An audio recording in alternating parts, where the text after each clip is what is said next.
एक आदमी ने हवाई जहाज में डर के मारे देखा कि उसकी नाखून की सतह तेजी से काली हो रही है। डॉक्टर निक ने तुरंत समझ लिया कि यह हृदय और फेफड़ों की अत्यधिक ऑक्सीजन की कमी का संकेत है।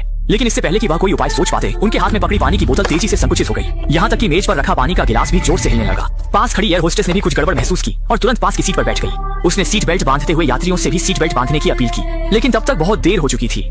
अगले ही पल विमान एक अत्यधिक शक्तिशाली वायुरोध का सामना करता है और गिलास में रखा पानी अनियंत्रित होकर बाहर निकल जाता है।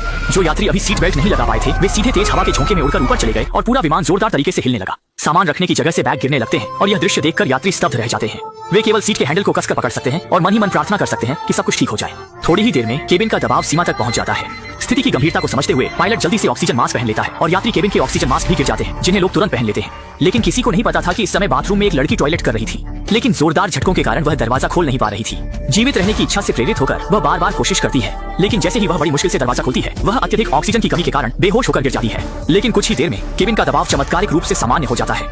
विमान धीरे धीरे स्थिर हो गया। सभी लोग बिना किसी बड़ी हानि के सुरक्षित बच गए। यात्रियों की भावनाओं को शांत करने के लिए पायलट तुरंत प्रसारण के माध्यम से कारण बताता है। असल में विमान ने अभी एक शक्तिशाली वायुरोध का सामना किया था, जिससे केबिन का एक सील पैड क्षतिग्रस्त हो गया था। इसलिए उच्च ऊंचाई पर दबाव की आपात स्थिति उत्पन्न हुई थी। लेकिन क्रू ने पहले ही आपातकालीन उपाय कर लिए थे और अब विमान की ऊंचाई कम की जाएगी ताकि यात्री अधिक चिंता न करें। पायलट के प्रसारण को सुनने के बाद सभी की चिंता कम हो जाती है। इस समय एयर होस्टेस ने बाथरूम में बेहोश पड़ी लड़की को देखा और डर के मारे उसे तुरंत ऑक्सीजन मास्क पहनाया। अच्छी बात यह थी कि लड़की का ऑक्सीजन की कमी का समय ज्यादा नहीं था और लगातार ऑक्सीजन लेने के बाद वह सुरक्षित रूप से होश में आ गई। सबको लगा था कि यह आपदा यहीं समाप्त हो जाएगी। किसी को अंदाजा नहीं था कि अजीब घटनाएं यहीं से शुरू होंगी। सबसे पहले यह सूट पहने आदमी है जो अचानक तेजी से सांस लेने लगता है। डर के मारे एयर होस्टेस तुरंत प्रसारण के माध्यम से पूछती है कि क्या विमान में कोई चिकित्सा कर्मी है और फिर तुरंत प्राथमिक चिकित्सा किट लेकर सूट पहने आदमी के पास पहुंचती है। लेकिन स्थिति उम्मीद से ज्यादा गंभीर होती है। सूट पहने आदमी अचानक अपना हाथ मुंह में डालता है और अगले ही पल काले खून की उल्टी करता है। इस समय डॉक्टर एंटोन मदद के लिए आगे आते हैं और प्रसारण सुनकर निक भी वहां पहुंच जाते हैं। अभी दोनों यह पता भी नहीं लगा पाए थे कि बीमारी क्या है। तभी सूट पहना आदमी जैसे किसी दुष्ट आत्मा के वश में आकर जोर जोर से झटके खाने लगा। लेकिन थोड़ी देर बाद वह अचानक शांत हो जाता है। इस मौके का फायदा उठाकर सभी उसे रसोई क्षेत्र में ले जाते हैं और निक तुरंत प्राथमिक चिकित्सा शुरू करते हैं। पास में खड़े एंटोन कृत्रिम श्वास देते हैं, लेकिन दुर्भाग्य से सूट पहने आदमी की अंततः मृत्यु हो जाती है। निक और एंटोन भी उसे बचाने में असमर्थ होते हैं। एयर होस्टेस को यह घटना पायलट को रिपोर्ट करनी पड़ती है। पायलट तुरंत इस घटना की जानकारी ग्राउंड टावर को देता है ताकि मुख्यालय मृत यात्री की जानकारी की पुष्टि कर सके। चूंकि विमान में एक व्यक्ति की मृत्यु हो गई थी, यात्रियों में घबराहट न हो, इसलिए क्रू को दूसरे स्तर के यात्रियों को पहले स्तर की खाली सीटों पर स्थानांतरित करना पड़ा और शव को अस्थायी रूप से खाली दूसरे स्तर पर रखा गया। इस समय एंटोन की पत्नी चिंतित हो जाती है और अपने पति को सूट पहने आदमी को कृत्रिम श्वास देने के लिए फटकारती है। अगर उस व्यक्ति के शरीर में कोई वायरस हो तो क्या होगा? लेकिन पास बैठी अजीब महिला की राय अलग होती है।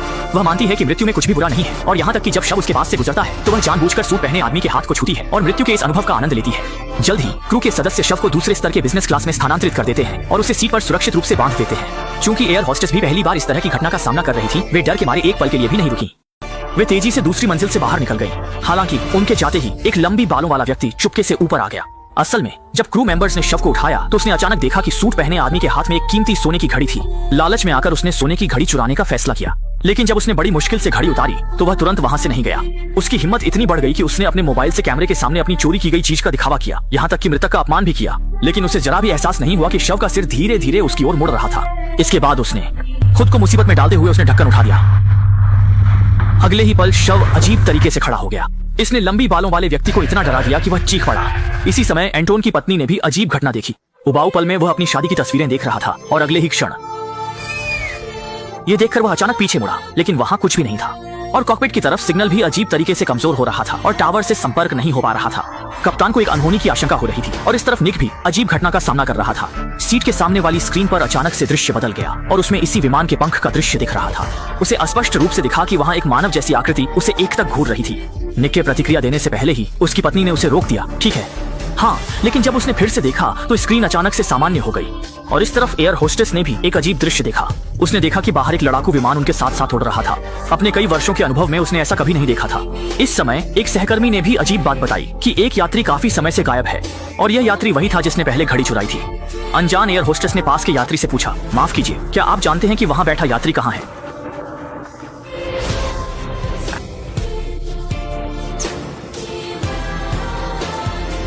Upstairs? यह सुनकर एयर होस्टेस बहुत हैरान हुई क्योंकि ऊपर की बिजनेस क्लास में कोई नहीं था।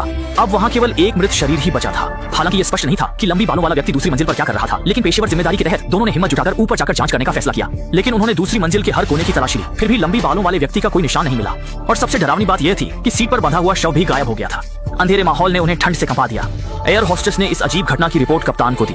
कप्तान ने सुनकर उन्हें शव को ढूंढने का आदेश दिया, अन्यथा जब विमान उतरेगा तो पूरे क्रू को कड़ी सजा मिलेगी। लेकिन उन्हें यह नहीं पता था कि इस समय एक लड़की जो बाथरूम में थी भी भयानक घटना का सामना कर रही थी।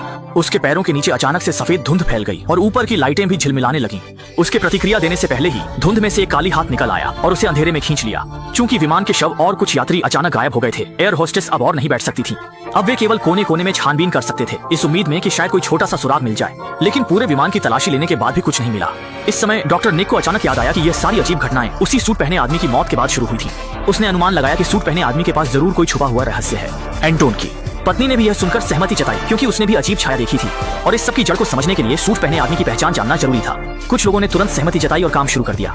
सबसे पहले उन्हें उस व्यक्ति की पहचान जाननी थी, इसलिए उन्होंने चुपके से सूट पहने आदमी का सामान ले लिया। उन्हें लगा कि कोई नहीं देखेगा, लेकिन पता नहीं था कि आगे की पंक्ति में बैठी अजीब लड़की ने सब कुछ देख लिया था। बैग को खोलने पर उन्होंने पाया कि उसमें बहुत सारी कांच की ट्यूब्स थी, जिनमें कुछ बाल भी सील किए हुए थे। सबने सोचा कि शायद वे किसी श्राप के शिकार हो गए हैं और यह श्राप उसी सूट पहने आदमी ने डाला है। लेकिन इसे कैसे तोड़ा जा सकता है? जब सब लोग असमंजस में थे तो अजीब लड़की एक लकड़ी का बॉक्स लेकर अंदर आई। उसने देखा था कि सूट पहने आदमी ने बॉक्स को अपने पैरों के पास रखा था और वह उस बॉक्स का बहुत ख्याल रखता था, इसलिए उसने सोचा कि शायद इसमें कोई रहस्य छिपा हो। लेकिन जब वे जबरदस्ती ताला खोलने की कोशिश कर रहे थे तो एयर होस्टेस आकर उन्हें रोक देती है। सबने समझाया कि वे अजीब घटना की जड़ जानना चाहते हैं, लेकिन एयर होस्टेस ने सख्ती से मना कर दिया, यह मानते हुए कि निक और अन्य लोग दूसरों की निजता का उल्लंघन कर रहे हैं और किसी भी हाल में सहमत नहीं हुई। वे अपनी जांच जारी रखते हैं। सबने सुनकर निराशा से वहां से चले गए। अच्छा हुआ कि निकलने से पहले निक ने बॉक्स को चुपके से ले लिया। अजीब घटना के स्रोत को जानने के लिए उसने बॉक्स को जबरदस्ती खोल दिया और उसमें एक अजीब गुड़िया निकली। उसमें विस्तृत निर्देश भी थे। अजीब लड़की ने कहा कि यह गुड़िया मृत्यु के देवता का प्रतीक है। लगता है सूट पहने आदमी एक गुड़िया डिजाइनर था। दूसरी ओर एयर होस्टेस भी गर्म तवे पर चींटी की तरह बेचैन थी। उन्होंने पूरे केबिन की तलाशी ली, लेकिन कुछ भी पता नहीं चला। अचानक उसे याद आया कि एक जगह अभी भी नहीं देखी गई है और वह है विमान का कार्गो होल्ड, जहाँ चेक इन सामान रखा जाता है। थोड़ी देर सोचने के बाद उसने अकेले ही नीचे जाने का फैसला किया, जबकि उसका साथी केबिन के दरवाजे पर पहरा देने के लिए रुका ताकि कोई अप्रत्याशित स्थिति न हो। लेकिन एयर होस्टेस जैसे ही नीचे पहुंची, विमान में एक और झटका आया। उसे जमीन पर गिरा दिया और एक सूटकेस उसके ऊपर गिर गया।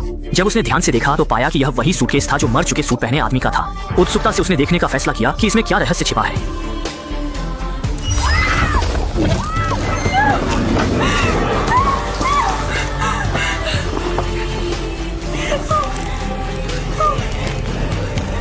इसी बीच कॉकपिट के पायलट को हल्का सा आभास हुआ कि कोई अंदर आया है, लेकिन जब उसने पीछे मुड़कर देखा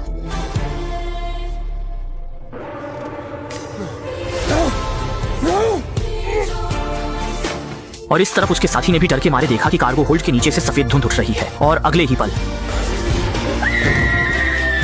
वह लुढ़कते पलटते हुए दूसरी मंजिल पर भागा, लेकिन सफेद धुंध भी उसके पीछे पीछे आ गई। जल्दी ही वह एक बंद रास्ते में फंस गया, लेकिन अनहोनी तरीके से सफेद धुंध अचानक वापस चली गई और आवाज सुनकर निक और बाकी लोग ऊपर देखने आ गए। उन्होंने जो देखा वह उनके लिए जीवन भर के लिए अविस्मरणीय था। एक काली हाथ ने एयर होस्टेस को अंधेरे में खींच लिया। यह दृश्य देखकर सब लोग डर के मारे इधर उधर भाग गए और जल्दी से कॉकपिट में पायलट की मदद मांगने पहुंचे। लेकिन जब वे अंदर गए तो देखा कि दोनों पायलट पहले ही बुरी तरह मारे जा चुके थे। घबराए हुए लोग केवल यात्री केबिन में लौट सकते थे, लेकिन अगले ही पल निक बाथरूम में मरी हुई लड़की से ठोकर खा गया और यात्री केबिन का दृश्य उन्हें और भी चौंका देने वाला लगा, क्योंकि सभी यात्री पहले ही मर चुके थे। और सबसे डरावनी बात यह थी कि उनमें से कुछ लाशें उन्हीं की थीं। वे अपनी आंखों पर विश्वास नहीं कर पा रहे थे।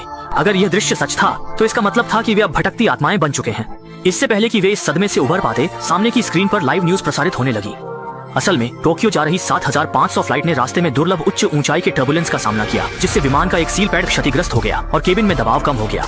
ऑक्सीजन की कमी के कारण सभी यात्री वहीं मर गए। उस समय मुख्यालय ने भी लड़ाकू विमान भेजे थे ये देखने के लिए। यही कारण है कि एयर होस्टेस खिड़की के बाहर लड़ाकू विमान देख सकती थी और लड़ाकू विमान के दृष्टिकोण से देखने पर 7500 उड़ान के अंदर कोई जीवन के संकेत नहीं थे और इस उड़ान का ईंधन भी समाप्त होने वाला था और जल्द ही यह प्रशांत महासागर में गिरने वाला था। असल में वे पहले ही मर चुके थे। पहले जो स्थिति उत्पन्न हुई थी उसका कारण यह था कि हर किसी के दिल में कुछ अधूरी इच्छाएं थी, जिसके कारण कोई भी वास्तविकता का सामना नहीं करना चाहता था। इसलिए मृत्यु ने इस तरीके को अपनाया और अब तक सभी ने संघर्ष करना छोड़ दिया। प्रियजनों की बाहों में धीरे धीरे अंधकार में समा गए और फिल्म का अंत भी यही होता है।